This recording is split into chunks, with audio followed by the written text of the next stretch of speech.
కాకినాడ జిల్లా తాళరేవు మండలంలో కాపు ఉద్యమ నేత ముద్రగడ పద్మనాభం అకాల మరణానికి వైసీపీ నాయకులు ఘనంగా నివాళులర్పించారు. మండలాధ్యక్షుడు కాదా గోవింద్ కుమార్ ఆధ్వర్యంలో ముద్రగడ చిత్రపటానికి పూలమాలలు వేసి శ్రద్ధాంజలి ఘటించారు. ముద్రగడ పద్మనాభం కాపు సామాజిక వర్గంలో పాటు బడుగు బలహీన వర్గాల అభ్యున్నతికి విశేషంగా కృషి చేసిన నాయకుడన్నారు. అనంతరం కిర్లంపూడిలో జరిగిన అంత్యక్రియలకు వైసీపీ అధ్యక్షుడు వైఎస్ జగన్మోహన్ రెడ్డితో పాటుగా తాళరేవు మండల నాయకులు కార్యకర్తలు పెద్ద సంఖ్యలో హాజరయ్యారు. అంతకాలంలోనే ఆయన దగ్గరికి తీసుకెళ్ళడం వలన ఈరోజు మనందరం కూడా ఎంతో బాధతో ఉన్నాం. కోసం ఇంట్లో తాళేసుకుని నిరాహార దీక్ష రోజులు ఎన్నో ఉన్నాయి.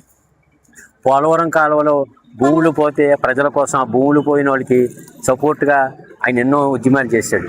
అలాగే చాలామంది ప్రజల గురించి ఉద్యమాలు చేసిన నేత ఆయన.